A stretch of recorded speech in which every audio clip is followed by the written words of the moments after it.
10 years ago, I married into a family that never truly saw me. They smiled at my wedding, raised glasses for photos, but behind the glittering chandeliers, I caught the coldest eyes. From that night forward, I was invisible, a ghost at dinners, left out of group chats, erased from their lives, as if my vows meant nothing. They called me a gold digger, whispered that I would never last, so I stayed silent. I built my empire in shadows, waiting. And now, the same in-laws who once erased me are standing at my penthouse door, begging for mercy. The day I married Daniel felt like the beginning of everything I had ever dreamed of. The chandeliers above the ballroom glistened like frozen stars, the champagne flowed, and the photographers caught every perfect angle of my smile. On Instagram, it looked like a fairy tale. #perfectbride, #American dream. Strangers would later scroll and think, she's so lucky. But even as I stood there in my gown, clutching Daniel's hand, I felt the chill of something else. A glance from his mother, sharp as glass, cut through the warmth of the celebration. For the briefest second, her eyes stripped away the veil of glitter and showed me exactly what I meant to her. Nothing. Still, I told myself it didn't matter. Love conquers all, I whispered, and Daniel's fingers tightened around mine as if to confirm it. Yet while he smiled for the cameras, he avoided looking directly at me, as though the promises we had just exchanged were meant to be kept in public, not in private. I silenced the unease, convinced that marriage always carried a touch of awkwardness, and that in time, they would accept me. The night wore on. Laughter rang from corners of the room, but never reached the table where I sat. Guests clinked glasses with Daniel's mother, praised her for raising such a fine son, and complimented his sister's designer dress. When they looked at me, it was only in passing, as though I were a borrowed decoration, an accessory that wouldn't last. I smiled through it, holding back the sting of tears, because tears would ruin the photographs, and photographs were all I seemed to have. After the wedding, the illusion deepened. Our honeymoon was brief, cut short because his family insisted Daniel return for important matters at the family company. I understood, or at least I pretended to. I decorated our small apartment, cooked dinners, and waited for invitations to join their Sunday gatherings. None came. At first, I assumed it was oversight. Families can be forgetful, right? But when Thanksgiving arrived, I saw their posts online, long tables filled with food, everyone laughing in coordinated sweaters, a chair conspicuously empty, mine. I asked Daniel why I wasn't invited, and he shrugged. It's just easier this way. You know how Mom is. He said it gently, as though excusing her cruelty was the natural order of things. I bit down on my tongue because arguing felt like clawing at a locked door. Perhaps if I stayed quiet, they would eventually open it. Weeks bled into months. Every holiday, every birthday, I saw them gathered in glossy photos online, smiling as if their lives were seamless. But there was one detail they could never hide from me, the faint outline of exclusion. I was erased with surgical precision. Not forgotten. No, that would imply accident. Erased. One evening, I stumbled upon Daniel's phone left unlocked on the counter. Curiosity and dread mingled in my chest as I tapped into his messages. That was when I saw it. A group chat filled with his family members, their inside jokes, their plans, their love, all woven together in a thread where I did not exist. My name was never mentioned, except once, in a single message from his sister. She's not one of us. She never will be. His mother's reply followed instantly. Exactly, she'll learn her place soon enough. The words seared into me. I realized I wasn't invisible by accident. I was invisible by design. They had orchestrated my absence, crafted a family narrative where I was the outsider, permanently knocking on the glass. And Daniel, my husband, the man who had promised me forever, was part of it. He didn't defend me. He didn't even type a single word in protest. His silence was complicity. That night, as he slept peacefully beside me, I stared at the ceiling, every heartbeat louder than the last. The room felt smaller, suffocating, filled with the weight of their disdain pressing down on me. The fairy tale had dissolved, leaving only the cruel skeleton of reality. I understood then that my marriage wasn't just to Daniel. It was to an entire family that had chosen to ghost me while keeping me close enough to control. I closed my eyes, but I didn't sleep. Somewhere deep inside, something shifted. The girl who had believed love was enough began to fade, and another version of me started to take shape. Quiet, watchful, and sharper than they would ever imagine. And as the night stretched on, I knew one thing with certainty. They thought they had erased me. But they had only written the first line of my story. For years, I lived as the quiet shadow in Daniel's family. At dinners, I was little more than a placeholder. They spoke over me, around me, never to me.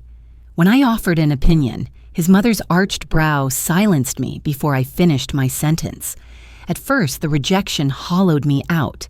I felt useless, unemployed, dependent on Daniel's modest salary, and undeserving of the air I breathed at their long oak dining table. But silence has a way of sharpening the mind. I began to use the hours they left me alone to build something of my own.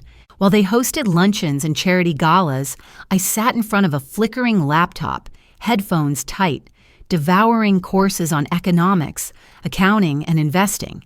I kept the blinds closed so neighbors wouldn't ask why I wasn't at those glittering events. Daniel believed I was wasting time on hobbies.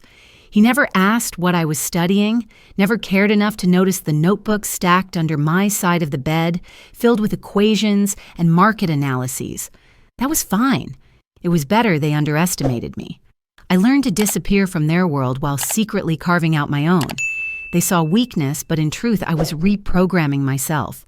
Quiet quitting the life they offered me meant I had the freedom to invest in the one they could never control. The first risk I took was small, the remnants of my wedding savings, a few $1,000s I had tucked away in an old envelope. My palms shook as I logged into the trading platform, hovering over the confirm button. It wasn't just money, it was dignity, proof that I existed outside their shadow. When I pressed the button and watched the transaction process, my chest tightened with terror, then relief. For the first time in years, I felt alive. I told no one. Daniel thought the late nights were spent scrolling social media, wasting time like, in his words, a housewife who doesn't know what to do with herself. If only he had leaned closer, he would have seen the stock charts glowing on my screen, the spreadsheets growing longer each night. He didn't, and I never corrected him. Months stretched into years, and the small investment began to grow. I reinvested, diversified, learned from losses, doubled down on wins. Every mistake was a bruise, but never a fatal wound. They still mocked me as the girl with no career. They had no idea I was quietly building an arsenal. By the 5th year of my marriage, I was no longer the timid bride who had once cried into her pillow after family dinners. I had become a strategist. Real estate caught my attention. Tangible, permanent, unshakable, in a way stock tickers never could be. With the profits from my trading, I made my first down payment on a run-down property in the city. I renovated it quietly, managed it anonymously, and when it sold for triple what I paid, I knew I had stepped onto a new battlefield. Of course, not everything was victory. My second investment collapsed, leaving me nearly bankrupt. I remember standing in that empty apartment, the windows bare, the air stale with failure, thinking I had been foolish to believe I could outgrow their disdain. But even in that moment, I refused to let them be right about me. Failure was a lesson, not a verdict. I picked myself up, swallowed the loss, and started again with twice the caution and 3 times the resolve. That setback transformed me. I learned to guard my emotions as fiercely as my bank accounts. Where others would have quit, I kept going. Because quitting would mean they had won, and I had decided long ago that I would never let them. Another 5 years passed, and the arsenal I had been building in secret began to take form. multiple properties, diversified portfolios, and eventually the incorporation papers for my own company. I signed them alone at a coffee shop. No witnesses, no congratulations, just the quiet hum of an espresso machine and the sound of my pen scratching across the page. That anonymity became my strength. No one could sabotage what they didn't know existed. And then came the day I stepped into the penthouse for the first time.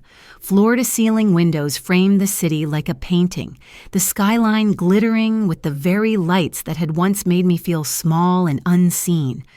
The agent handed me the keys, congratulating me on my purchase, unaware of the journey behind it. My fingers curled around the metal, cool and solid, heavier than anything I had ever held. This wasn't just real estate. It was proof that I had rewritten the rules of my life. The woman they had erased was now the silent owner of a fortress they would one day recognize and dread. As I stood there, the weight of the keys in my hand, I whispered to myself, "This is only the beginning." Success, when it finally arrived, came quietly. There was no applause, no champagne toast, just a series of contracts signed behind closed doors, a dozen anonymous transactions, and the silent satisfaction of knowing I was no longer the powerless girl they had once dismissed. My properties thrived, my company expanded, and I learned to move like a shadow, never seen, always present. The irony was almost poetic. While Daniel's family flaunted their wealth on magazine covers and at charity galas, their empire was crumbling from the inside. I knew it long before they did, because I had been watching the market with a sharper eye than any of them. It started with one of their smaller firms, a miscalculated investment that spiraled out of control. Debt piled up, creditors circled, and in their arrogance, they assumed the family name would shield them from collapse. It didn't. I had been tracking their downfall for months, waiting for the moment when the company's ownership would be put on the table. And when it did, I struck. No one suspected that the mysterious buyer, hidden behind layers of shell corporations, was me. I watched from my penthouse as the ink dried on the paperwork. Their company, once a pillar of their pride, was mine. The sweetest part was knowing that when they opened the official notice, the name at the bottom wouldn't be some faceless investor. It would be mine. The letter reached them on a rainy Tuesday. I wasn't there to see it, but I can picture it clearly. His mother, seated at the long mahogany table she once refused to let me touch, unfolding the paper with practiced elegance. And then, her face tightening, her lips pressing thin as she read the name Claire Anderson signed as the new owner. My name. The same name she had mocked, erased, and excluded, now etched into her family's legacy like a scar that would never fade. But triumph carries a cost. Word spread quickly of the family's instability, and creditors moved in faster than vultures. Desperate, they turned to the one person they believed could save them, Daniel. He was their golden son, the one they trusted to carry the family through disaster. They didn't know that Daniel had already lost most of his own investments. He played the role of the dutiful son well, nodding at meetings, promising solutions. But his accounts were as hollow as their apologies had once been to me. I should have felt pity, but I didn't. What I felt instead was unease. Daniel grew restless, spending nights away, his phone buzzing with messages he hid from me. When I asked, he brushed it off. Just business. But I had learned long ago that the simplest words often cloaked the darkest truths. The confirmation came one evening when he left his briefcase on the dining table, rushing to answer a call in the other room. Curiosity gnawed at me, sharper than fear. I opened it. Inside were documents neatly stacked, a contract waiting for his signature. My hands trembled as I scanned the pages. It wasn't a business deal. It was betrayal, laid out in black and white. Daniel was negotiating with one of my competitors, offering them confidential information about my company in exchange for a bailout for his family. He wasn't just choosing them over me. He was selling me out, sacrificing the very empire I had built in silence to save the people who had destroyed me. My chest burned as I clutched the papers, the words blurring through hot tears. The man I had once believed in, the man I had stood beside even as his family erased me, had finally revealed himself. He wasn't my protector. He wasn't even neutral. He was their accomplice all along. I slid the contract back into his briefcase before he returned, forcing my face into the same calm mask I had worn for a decade. He sat across from me, smiling faintly, speaking of dinner plans as though he hadn't just dismantled my world with a signature. I nodded, pretending to listen, but inside the fire had already started.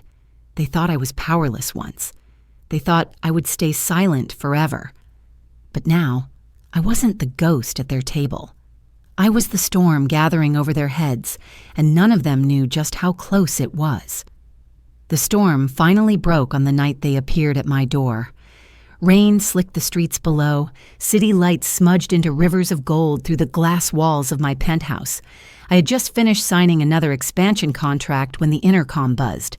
The doorman's voice was steady, but I caught the hesitation in his tone. "Mrs. Anderson, there's a group here asking to see you. They say they're family." I didn't need him to explain further. I knew. I gave permission, my voice calm, though my pulse thundered in my ears. Moments later, the elevator doors slid open and they stepped inside my world for the first time. My mother-in-law, usually pristine in silk and pearls, looked years older, her eyes ringed with shadows. Daniel's sister clutched her coat too tightly, as if the fabric alone could hold her together. And Daniel trailed behind them, his face caught somewhere between shame and desperation. They stood there, dripping water onto marble floors they had once said I could never afford. Their eyes widened at the sight of the towering ceilings, the art-lined walls, the panoramic view of a city that now bowed at my feet. The very life they had mocked me for dreaming of was laid out before them, and I savored the silence as they took it in. For once, I didn't rush to fill the quiet. I let them squirm, let them feel the weight of what it meant to stand in my home as beggars. Finally, my mother-in-law's voice cracked. "Claire, please, we need your help." The words should have satisfied me. For 10 years, I had imagined this moment, how it would sound, how it would feel. But instead of triumph, I felt only a sharp ache in my chest, a reminder of the countless nights I had begged for their acceptance and received nothing. I looked at her, this woman who had reduced me to silence, and for the first time in my life, she looked small.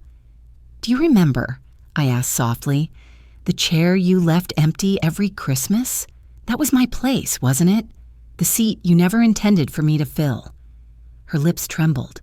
For a heartbeat, she said nothing, then finally bowed her head, whispering a single word I never thought I would hear. "Sorry." It wasn't enough, but it was a beginning. I let them into the penthouse, guided them to the dining table where I had hosted board members and investors, where real power was traded and sealed. They sat uneasily, their gazes darting across the glittering skyline, unable to meet mine. Daniel avoided my eyes altogether, staring down at his folded hands.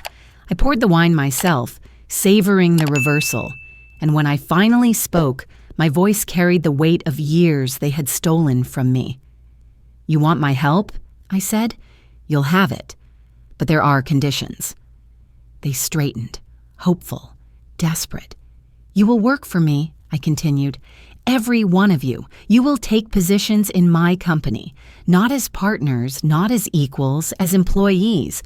You will learn the value of respect the way I did, by starting at the bottom." Shock rippled across their faces. His sister gasped. His mother stiffened. Daniel muttered something under his breath, but I silenced him with a glance. "This isn't cruelty," I added. "This is justice. For 10 years, you erased me. Now, if you want to survive, you'll build my empire with your own hands." They had no choice. Pride had no value when bankruptcy loomed. One by one, they nodded, their defeat etched into their posture. For weeks that followed, the transformation was almost surreal. The same people who once laughed over me at their gilded dining table now sat in gray cubicles, typing reports, answering to managers they would have once dismissed as beneath them. My mother-in-law stumbled through basic tasks. My sister-in-law learned to file paperwork, and Daniel drifted, bitter, his resentment seeping into every interaction. And yet, I didn't gloat. I observed. I recorded. I remembered. They weren't suffering because of me. They were suffering because of the choices they had made long before I rose above them. But power has a way of breeding danger. One afternoon, as I passed by a meeting room, I noticed Daniel's sister hunched over her phone, her voice low, conspiratorial. Later that evening, I discovered a small device tucked under the edge of my desk, a recorder, hidden, still blinking red. My blood ran cold. She wasn't simply working for me. She was gathering ammunition. I lifted the recorder in my hand, its tiny light glowing against my palm, and realized that their apology had never been about repentance. It had been about survival, and survival made people dangerous. Power, when finally seized, tastes sweet at first. I won't lie, I savored those early weeks of control. Watching them shuffle through my office corridors, dressed in plain suits instead of tailored silks, forced to address me as Ms. Anderson before every meeting, it was justice served cold. Their bitterness was obvious, etched into every stiff smile, but I thought their resentment was harmless. They needed me too much to act against me, or so I believed. Reality proved sharper. Beneath the veneer of obedience, anger was fermenting. Slow and dangerous. My mother-in-law carried out her tasks with precision, but her eyes never softened. My sister-in-law typed reports with brittle fingers, whispering venom whenever she thought I wasn't listening. Daniel said little, but his silence was heavier than words. I mistook their compliance for surrender, blind to the storm they were gathering. The first blow came in the form of an email. It landed in the inboxes of my board of directors late one night, a scathing, anonymous accusation claiming I had stolen assets from the family, that the penthouse I owned was purchased with money siphoned from their fortune. The message was detailed, filled with enough half-truths to sound believable, and it spread like wildfire. By the time I woke the next morning, the rumors had already hit the news blogs, whispered through financial forums, and echoed in every corner of the industry. I sat at my desk, staring at the article glowing on my screen. Claire Anderson accused of family fraud. The words punched harder than any insult I had endured at their table. Investors called, their voices tight with unease. Employees exchanged wary glances in hallways. My empire, so carefully built in silence, trembled under the weight of one anonymous lie. I knew who was behind it. Who else but the family that had once erased me, now desperate to reclaim their place by dragging me down. Their obedience had been a mask, and I had fallen for it. Still, I fought back. I called emergency meetings, presented years of financial records, traced every cent to my own labor. Slowly, the doubts began to quiet, but the damage lingered like smoke after fire. My name was stained, my credibility cracked, and the trust I had worked so hard to earn now demanded repair. But the worst wound was yet to come. One evening, as I returned from a tense investor dinner, I noticed Daniel's briefcase left open on the sofa. Something inside glinted beneath the lamplight, a folder thicker than the others. My chest tightened as I reached for it, my hands trembling with a dread I couldn't explain. Inside were documents, strategic outlines, confidential projections, even copies of contracts that belonged to my company. And at the top, stamped with the logo of a rival firm, was a memorandum of understanding. My husband had been in negotiations with my competitors for months. The betrayal was so sharp I felt the air leave my lungs. It wasn't just the family's vendetta. Daniel, my partner, the man who had sworn to stand by me, was orchestrating it. He hadn't merely chosen them over me, he had chosen himself. trading my empire for the chance to resurrect his own pride. Suddenly, so many moments fell into place. The late nights, the hushed phone calls, the evasive glances. He hadn't been distant because he was ashamed of his family's fall. He had been plotting. Rage surged, but I forced myself to stay still. I returned the documents to their place, shut the briefcase, and sat in silence until he came home. He kissed my cheek distractedly, spoke of business as though nothing had changed. I nodded, every word burning my tongue, my heart thundering with a truth I couldn't yet reveal. The next day, I received the final confirmation. My assistant rushed into my office, pale and shaken. "You need to see this," she said, handing me a copy of the latest meeting agenda. My eyes scanned the page, freezing on the names listed. My competitors had scheduled a private session to discuss a merger proposal, and Daniel's name appeared as their guest of honor. I felt the floor tilt beneath me. Husband, traitor, enemy. I refused to believe it until I saw it with my own eyes. That afternoon, I walked into the conference building, heels striking the marble floor like war drums. I pushed open the boardroom doors, every eye turning toward me. And there he was, Daniel, sitting comfortably at the head of the table, flanked by the very rivals who sought to destroy me. His gaze met mine, steady, unapologetic, as though he had been waiting for this moment. The room fell silent, my world collapsing in the quiet between heartbeats. The boardroom reeked of betrayal. The walls, lined with polished wood and gleaming steel, seemed to press closer with every passing second. Daniel sat among my rivals as if he had belonged there all along, his hand resting casually on the stack of documents that detailed the very bones of my company.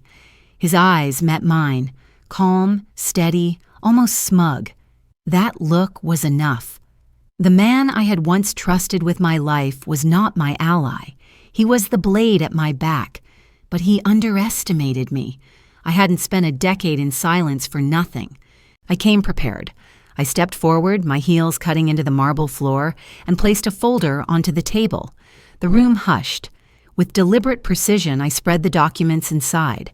Copies of emails, recordings of his whispered deals, evidence of every betrayal Daniel had tried to cloak in shadows. Gasps rippled across the room as the truth unfolded in black and white. My rivals leaned back, wary now, realizing they had been courting a traitor with nothing left to bargain.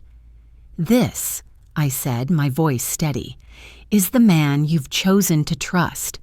A husband who betrayed his wife, a son who sold out his family, a partner who has nothing left to give but ashes. Do you really want him on your side?" The silence was deafening. Daniel's face drained of color. He reached for the papers as though he could somehow erase them. But the evidence was already flashing on the projector screen behind me. Every word, every number, every truth he had hoped to bury. The room turned against him in an instant.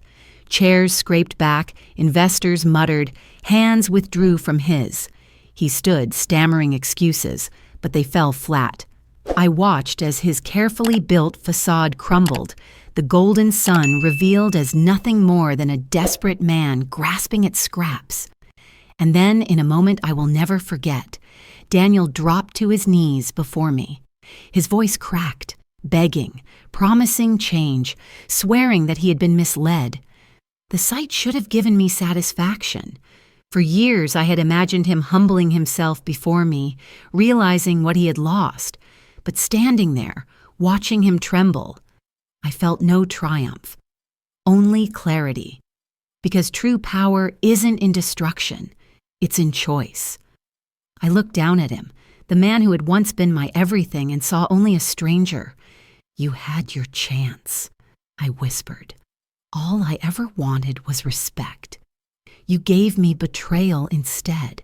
The security guards escorted him out, his pleas echoing through the corridor, fading into nothing.